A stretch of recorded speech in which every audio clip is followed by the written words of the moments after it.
Саламатсыңарбы балдар. 11 класстын геометрия предмети боюнча кезектеги эфир аркылуу берилүүчү сабагыбызды баштайбыз. Бүгүнкү сабагыбыздын темасы призманын көлөмү.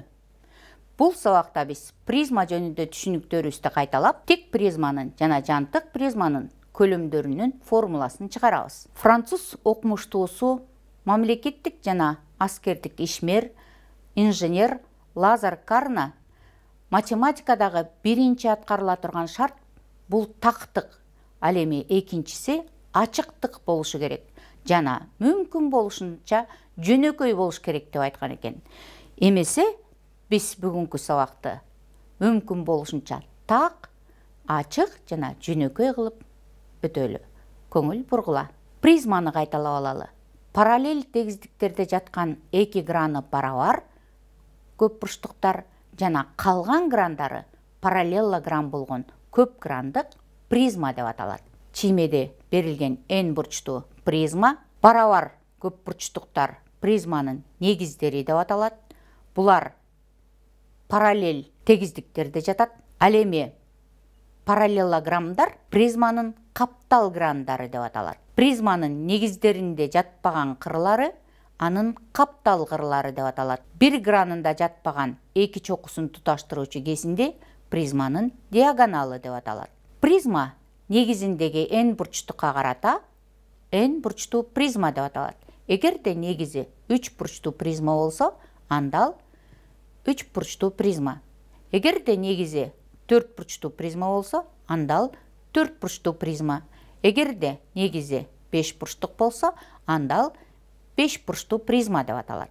Призманын бийиктиги призманын бир негизинен алынган чекиттен анын экинчи негизине түшүрүлгөн перпендикуляр призманын бийиктиги деп аталат. Призмалар тик жана жантык болуп экиге бөлүнөт. Эгерде призманын каптал кырлары негизинин тегиздиктерине перпендикуляр болсо, анда ал тик призма деп аталат. Каптал грандары тик бурчтуктар болот. Эгерде призманын каптал кырлары негизинин тегиздигине перпендикуляр болбосо, анда ал жантык призма деп аталат. Каптал грандары параллелограммдар болот. Эми биз көлөм жөнүндө түшүнүктөрдү кайталап алалы. Барабар геометриялык телолор барабар көлөмгө ээ болот. Берилген фигуралар барабар болсо, андалардын көлөмдөрү барабар болот. Эгерде геометриялык тело бир нече бөлүктөн турса, анда анын көлөмү ал бөлүктөрдүн көлөмдөрүнүн суммасынан турат. Тик бурчтуу параллелепипеддин көлөмү анын 3 өлчөмүнүн көбөйтүндүсүнө барабар.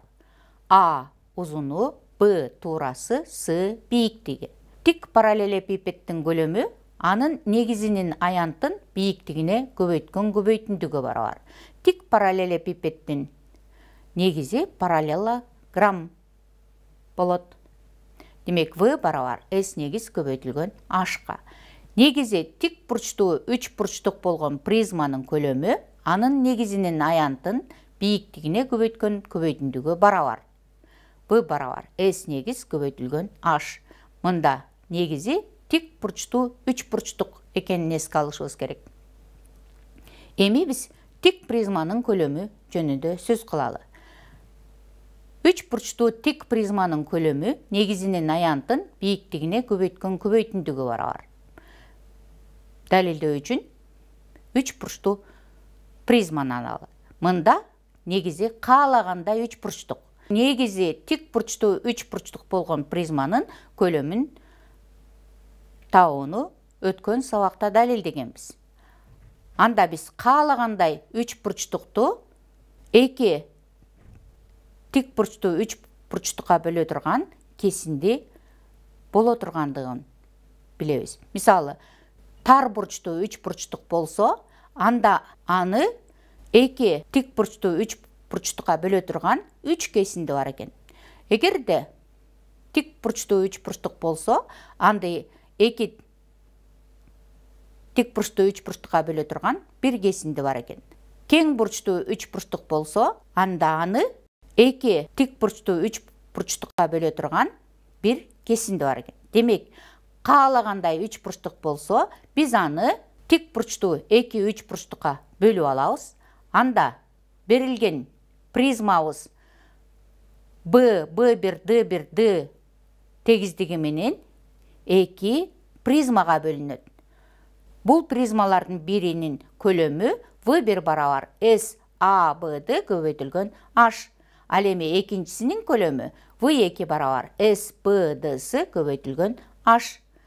Ал эми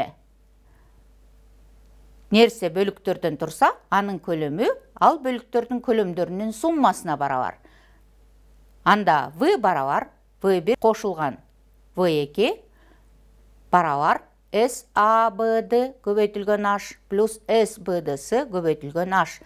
Экөөндө тең H көбөйтүүчүсү болгондуктан жалпы көбөйтүүчүнүн кашаанын сыртына чыгарсак, кашаанын ичиндеги SABD кошулган SBDS бул негизинин бөлүктөрүнүн аянттарынын суммасы. Анда ал SABS-га барабар болот. Демек H көбөйтүлгөн SABS. Ал эми SABS негизинин аянты болгондуктан V барабар S негиз көбөйтүлгөн H. Теорема далилденди. Эми тик призманын көлөмү негизинин аянтын бийиктигине көбөйткөн көбөйтүндүгө барабар деп. Биз негизи каалагандай фигура болгон тик призманын көлөмү жөнүндө сөз кылабыз. Далилдеш үчүн H призманын көлөмү H болсун. Ал эми негизинин аянты S болсун деп алалы. Бизге негизи каалагандай көп бурчтук болгон призма берилсин. Азыркы учурда 5 бурчтуу призманы алалы. Бул 5 бурчтуу призманы биз 3 бурчтуу призмага бөлсөк болот экен. Анда бул призмалардын көлөмдөрүнүн суммасы берилген призманын көлөмүн берет. Биринчи призманын көлөмү SABE көбөйтүлгөн H плюс экинчи призманын көлөмү S 3 бурчтук EBD көбөйтүлгөн H плюс үчүнчү призманын көлөмү S 3 бурчтук DBS көбөйтүлгөн H. Мындан бардыгынан жалпы көбөйтүүчү H'ты кашаанын сыртына чыгарсак, кашаанын ичиндеги сумма негизинин аянтын берет. Демек, S көбөйтүлгөн H'ка барабар. Демек, жогорудагы теорема далилденди. V барабар S негиз көбөйтүлгөн H. Тик призманын көлөмү негизинин аянтын бийиктигине көбөйткөн көбөйтүндүгө барабар экендигин, каалагандай призмалар берилсе, аларды биз 3 бурчтуу призмаларга бөлүп, алардын ар биринин көлөмүнүн суммасын кошуп тапкандыктан, каалагандай призманын көлөмү негизинин аянтын бийиктигине көбөйткөн көбөйтүндүгө барабар болот. Маселе карап көрөлү. Ар бир кыры Ага барабар болгон туура n бурчтуу призманын көлөмүн тапкыла. Эгерде n барабар 3, n барабар 4, n барабар 6 болсо, чыгаруу үчүн көлөмдүн формуласын колдонобуз. V барабар S негиз көбөйтүлгөн H. Азыркы учурда H дагы Ага барабар. Анткени ар бир кыры Ага барабар болгон деген шарт берилип атат. Биринчи учурда A'сында n барабар 3 болсо, S негиз барабар 2ден 1 көбөйтүлгөн A көбөйтүлгөн квадрат тамыралында 3 бөлүнгөн 2 барабар A квадрат көбөйтүлгөн квадрат тамыралында 3 бөлүнгөн 4 квадрат бирдик. Бул негизинин аянты. Ал эми көлөмүн табыш үчүн негизинин аянтын H'ка көбөйтөбүз. H бизде Ага барабар болгондуктан, бул квадрат тамыралында 3 көбөйтүлгөн A куб бөлүнгөн 4 куб бирдикке барабар болду. Б'сын чыгарыш үчүн n барабар 4 болсо, анда туура 4 бурчтуу призманын негизи квадрат болот. Ал А көбөйтүлгөн Ага, башкача айтканда, А квадратка барабар. Көлөмү негизинин аянтын H'ка көбөйткөнгө барабар. Ал эми H дагы Ага барабар болгондуктан А куб болот. Демек, ар бир кыры Ага барабар болгон туура 4 бурчтуу призма кубту берип калат экен. Ал эми V'сында n барабар 6 болсо, S негизи 6 туура 3 бурчтуктун аянттарынын суммасынан туруп атат. Ошондуктан 6 көбөйтүлгөн S1 деп алсак, 6 көбөйтүлгөн A'сындағы бірінші тапқан S негізді қолдансақ, 6 көбөйтүлгөн A квадрат көбөйтүлгөн квадрат тамыралында 3 бөлүнгөн 4, мындан 3 квадрат тамыралында 3A квадрат бөлүнгөн 2 квадрат бирдик келип чыгат экен. Ал эми көлөмү S негизинин аянтын H'ка көбөйткөндүктөн H барабар A болгондуктан 3 тамыралында 3A куб бөлүнгөн 2 куб бирдик болот. Кийинки маселени карайлы. Эгерде А, Б, С бурчу 120 градус, А, Б жагы 5 сантиметр, Б, С жагы 3 сантиметр, жана каптал грандарынын эң чоңунун аянты 35 сантиметр квадратка барабар болсо, А, Б, С, А1, Б1, С1 тик призманын көлөмүн тапкыла. Чиймеге көңүл бурабыз. Бул призманын каптал грандары А, А1, Б1, Б, Б, Б1, С1, С, А, А1, С1, С тик бурчтуктар. Бул тик бурчтуктардын аянттары S, А1, Б1, Бнын аянты барабар АБ көбөйтүлгөн H'ка, S, Б, Б1, С1, S'нын аянты Бс көбөйтүлгөн H'ка, ал эми S, А, А1, С1, С гранынын аянты барабар Асы көбөйтүлгөн H'ка. Бул шарт боюнча кең бурчтун каршысында жаткан жак чоң жак болгондуктан бул грандын аянты 35 сантиметр квадратка барабар. Ал эми Асы жагын табыш үчүн биз косинустардын теоремасын колдонобуз. 3 бурчтуктун бир жагы анын калган жактарынын квадраттарынын суммасынан ал жактар менен ал жактардын арасындагы бурчтун косинусун экеселеп кемиткенине барабар. Ордуна койсок, А, S'нын квадраты 5-тин квадраты плюс 3-тин квадраты минус 2 көбөйтүлгөн 5 көбөйтүлгөн 3 көбөйтүлгөн минус 2ден 1 барабар 49га болот экен. Мындан Асы барабар 7 экендиги келип чыгат. Ал эми жогорудагы каптал грандарынын чоңунун аянты 35 сантиметр квадратка барабар болот дегенден биз H'ты таба алабыз. 35 бөлүнгөн 7 5ке барабар болот экен. Ал эми көлөм, призманын көлөмү негизинин аянтын бийиктигине көбөйткөнгө барабар. Негизинин аянты 3 жагы тең белгилүү болгондуктан Герондун формуласын колдонсок болот. Ж S барабар 2ден 1 АБ синус альфа деген формуланы колдонсок болот. Биз экинчи формуланы колдонуп чыгарып көрөлү. S негиз барабар 2ден 1 3 көбөйтүлгөн 5 көбөйтүлгөн синус 120 градус. Мындан 15 квадрат тамыралында 3 бөлүнгөн 4 келип чыгат экен. Ал эми көлөмдү таба турган болсок, S негиздин ордуна коюп, H'тын ордуна 5ти койсок, 75 тамыралында 3 бөлүнгөн 4 сантиметр куб келип чыгат экен.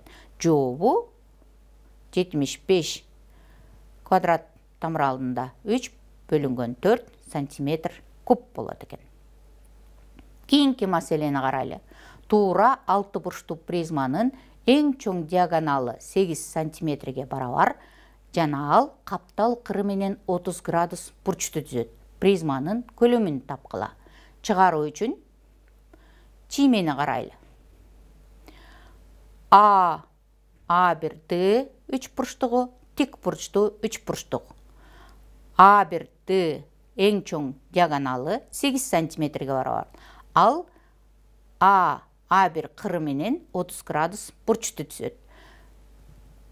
30 градус бурчтун каршысында гипотенузанын жарымына барабар болгон жак жатат. Демек, A'ды жагы 2ден 1 А1Д'га барабар. Барабар 2ден 1 көбөйтүлгөн 8 4 сантиметрге барабар болот экен. Ал эми А1 кырын бийиктик катары да алсак болот. H барабар А1 Пифагордун теоремасы менен таба турган болсок, квадрат тамыралында 8-дин квадраты минус 4-тің квадраты барабар квадрат тамыралында 48 барабар 4 квадрат тамыралында 3 сантиметр. Ал эми ады 6 бурчтуктун диагоналы бул 2FE-ге барабар. Анда FE ады бөлүнгөн 2-ге, бул барабар 4 бөлүнгөн 2-ге 2 сантиметр. Демек, негизинин жагы 2 сантиметрге барабар. Анда S негизи туура 6 бурчтук болгондуктан, анын аянты А барабар 2 болгондуктан 6 квадрат тамыралында 3 сантиметр квадратка барабар болот. Ал эми көлөм S негиз көбөйтүлгөн H-ка барабар. Ордуна койсок, V барабар 6 көбөйтүлгөн тамыралында 3, көбөйтүлгөн 4 тамыралында 3, мындан 24 көбөйтүлгөн 3 же болбосо 72 сантиметр куб. Жообу 72 сантиметр куб болот экен. Эми жантык призманын көлөмүн табууну карайлы. Жантык призманын көлөмү негизинин аянтын бийиктигине көбөйткөн көбөйтүндүгө барабар дейт. Бизге BCE, B2, C2, E2 жантык призмасы берилсин. V көлөм болсун, H бийиктик, S негиз негизинин аянты болсун. Далилденсин, V барабар S негиз көбөйтүлгөн H экендиги. Далилдөө үчүн биз алгебра курсунан билген көлөмдү табуу формуласын, интегралдарды эсептөөдө көлөмдү табуу формуласын колдонобуз. V барабар интеграл 0-дон H-ка чейин Sx dx. Мында Sx OX огуна перпендикуляр болгон кесилиштин аянты. Биз OX огун координаталардын башталышы B, E, S үч бурчтугунда жата тургандай кылып, ал эми OX үч бурчтук BCE-ге перпендикуляр боло тургандай кылып тандап алабыз. Анда OX огу менен үч бурчтук B2, C2, E2 H деген чекитте кесилишет. Анда BE барабар B1, E1 барабар B2, E2 экенин чиймеден көрүп турабыз. Параллелограммдын жактары болгондуктан булар бири-бирине барабар. CE барабар C1, E1 барабар C2, E2-ге. BC барабар B2, C2 барабар B2, C2-ге. Мындан 3 бурчтук BCE барабар 3 бурчтук B1, C1, E1-ге. Бул барабар 3 бурчтук B2, C2, E2-ге. Ал эми Sx демек негизинин аянтына барабар болуп калат. Көлөм V барабар 0-дон H-ка чейин Sx dx болгондуктан Sx S негизге барабар. Бул турактуу сан болуп x-тан көз каранды болбогондуктан S негиз интегралдын алдына чыгарууга болот. 0-дон H-ка чейинки интегралды x бул H минус 0-га барабар. Анда S негиз көбөйтүлгөн H келип чыгат. Демек, көлөм барабар S негиз көбөйтүлгөн H теорема далилденди. Жантык призманын көлөмү негизинин аянтын бийиктигине көбөйткөн көбөйтүндүгү барабар. Биз 3 бурчтуу призма үчүн муну далилдедик. Эми каалагандай негизи каалагандай көп бурчтук болгон призма үчүн карап көрөлү. 5 бурчтуу призма үчүн карасак, V көлөм болсун, H бийиктик болсун, S негизи негизинин аянты болсун. Далилденсин, V барабар S негиз көбөйтүлгөн H экендиги. Далилдөө үчүн биз бул призманы 3 призмага бөлүп алабыз. 3 бурчтуу призмаларга V1, V2, V3 3 бурчтуу призмалардын көлөмдөрү болсун. Анда бул призманын толук көлөмү V барабар V1 кошулган V2 кошулган V3-кө барабар. V барабар S негиз көбөйтүлгөн H болгондуктан V1 S негиз 1 көбейтілген h плюс s негіз 2 көбейтілген h плюс s негіз 3 көбейтілген h-қа барабар. S негіз 1 плюс S негіз 2 плюс S негіз 3 бұл 5 бұрыштықтың аянтын береді. Демек, S негізі көбейтілген H. Теорема дәлелденді. Мәселені қарап көрелі. Жантық призмада қаптал қырларына перпендикуляр болған жана бардық қаптал қырларын кесіп өткен кесіліш жүргізілген. Егерде кесіліштің аянты Q, ал эми қаптал қырлары L болса, призманың көлемін тапқыла дейді. Чыгару үшін чиймени карайбыз. Чиймеде кесилиш тегиздиги боёлуп көрсөтүлүп турат. Бул кесилиш тегиздиги призманы 2 бөлүккө бөлөт. Призманын төмөнкү негизин жогорку негизине дал келтирип которуп койсок, анда биз негизи кесилиш тегиздиги болгон, бийиктиги кыры Lге барабар болгон тик призмага ээ болобуз. Бул призма берилген призманын көлөмүнө барабар көлөмгө ээ болот. Анда призманын көлөмү V барабар Q көбөйтүлгөн L. Демек, жантық призманын көлөмү анын кырларына перпендикуляр болгон кесилиштин аянтын анын кырына көбөйткөнгө барабар деген натыйжаны чыгара алабыз. Кийинки маселени карайлы. 3 бурчтуу жантық призманын каптал кырлары 15 метрге, ал эми аларды камтыган түз сызыктардын арасындагы аралыктар 26 метр, 25 метр жана 17 метрге барабар болсо, призманын көлөмүн тапкыла дейт. Чыгаруу үчүн жантык призмада каптал кырларына перпендикуляр болгон жана бардык каптал кырларын кесип өткөн кесилишти жүргүзөбүз. Ал 3 бурчтук МКН. Анын жактарынын узундугу маселенин шарты боюнча кырларды камтыган түз сызыктардын арасындагы аралыктар 26 метр, 25 метр жана 17 метрге барабар болот. Жантык призманын көлөмү анын кырларына перпендикуляр болгон кесилиштин аянтын анын кырына көбөйткөнгө барабар деген жогорудагы маселенин негизинде V барабар QL. Q барабар S 3 бурчтук МКНге Герондун формуласы менен чыгара турган болсок, жарым периметр 34-кө барабар болот экен. Анда 3 бурчтуктун аянты квадрат тамыр алдында 34 көбөйтүлгөн 34 минус 26 көбөйтүлгөн 34 минус 25 көбөйтүлгөн 34 минус 17 бул барабар 204 метр квадратка болот экен. Демек, көлөм негизинин аянтын Lге көбөйткөндүктөн 204 көбөйтүлгөн 15. Бул барабар 3060 метр куб болот экен. Демек, жообу 3060 метр куб. Бүгүн сабакта биз 3 бурчтуу тик жана жантык призманын көлөмүн эсептөөчү формуланы чыгардык. Ал формула V барабар S негиз көбөйтүлгөн H-ка барабар болот экен. Ошондой эле каалагандай тик жана жантык призманын көлөмүн эсептөөчү формуланы чыгардык. Бул V барабар S негиз көбөйтүлгөн H-ка барабар болот экен. Ошондой эле формулалардын практикалдык колдонулушуна маселелер иштедик. Призманын көлөмү тик жана жантык призманын көлөмү негизинин аянтын бийиктигине көбөйткөн көбөйтүндүгө барабар. Туура 3 бурчтуу призманын көлөмү V барабар квадрат тамыралында 3 көбөйтүлгөн A квадрат бөлүнгөн 4 көбөйтүлгөн H-ка барабар болот экен. Туура 4 бурчтуу призманын көлөмү V барабар A квадрат көбөйтүлгөн H-ка барабар болот экен.